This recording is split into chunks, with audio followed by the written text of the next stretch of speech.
नमस्कार, मैं श्रुति। आइए नजर डाल लेते हैं इस वक्त की बड़ी खबर पर। सावन के तीसरे सोमवार की रात बाराबंकी के श्री अवसानेश्वर महादेव मंदिर में भगदड़ और करंट की चपेट में आने से 2 श्रद्धालुओं की मौत और 40 से अधिक श्रद्धालुओं के घायल होने की घटना के बाद अब यह हादसा जांच का विषय बन गया है कि आखिर करंट कहां और कैसे फैला। ये घटना रात करीब 2 बजे हुई। मौके पर पहुंचे जिलाधिकारी शशांक त्रिपाठी और पुलिस अधीक्षक विजय वर्गीय ने घटना स्थल का औचक निरीक्षण किया और प्रारंभिक जांच की।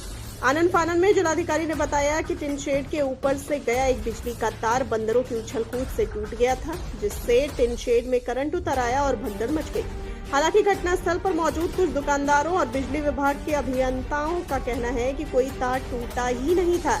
ऐसे में जिलाधिकारी के बयान को लेकर सवाल उठने शुरू हो गए हैं। अब प्रशासनिक अधिकारियों की कार्यशैली और जांच पर भी सवाल उठने लगे हैं। वहीं इस हादसे में मृतक कोठी के नकटा सहेलिया निवासी रमेश कुमार के दोस्तों के बयानों में जिम्मेदारों की लापरवाही सामने आ रही है।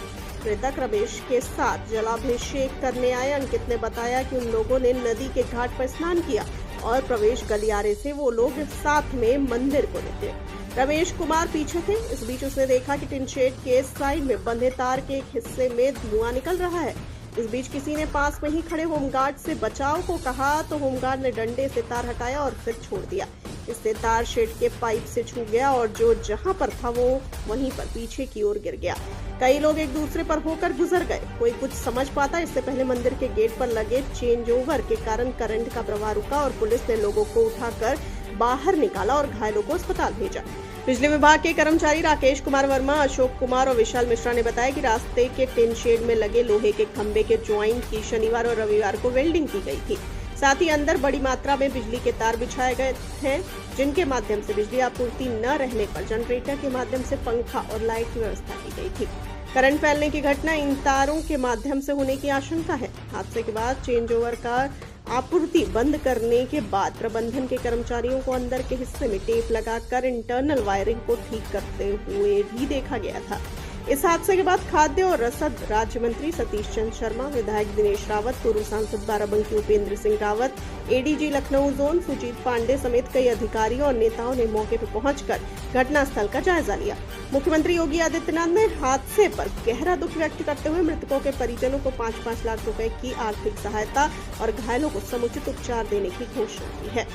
इस हादसे के शिकार हुए लोगों के परिवारों में मातम पसरा हुआ है, जो जानना चाह रहे हैं कि इस हादसे की असल वजह क्या है।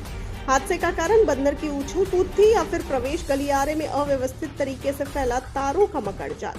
सावड़ और कावड़ को लेकर अक्सर संजीदा रहने वाले भक्तों पर फूल बरसाने वाले शासन प्रशासन ने अगर इन जर्जर बिजली के तारों और अव्यवस्थाओं पर जरा भी ध्यान दिया होता तो शायद ये हादसा नहीं होता।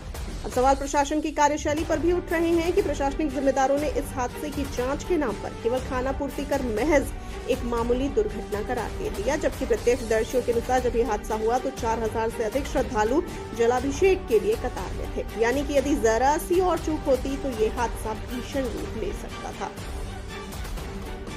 इस तरह की तमाम छोटी बड़ी खबरों को देखने के लिए बने रहिए खबर एक्सप्रेस भारत के साथ और साथ ही जाते जाते इस वाले वीडियो को कर दीजिए लाइक और शेयर और चैनल को सब्सक्राइब करना बिल्कुल न भूलिए। मुझे दीजिए इजाजत। नमस्कार।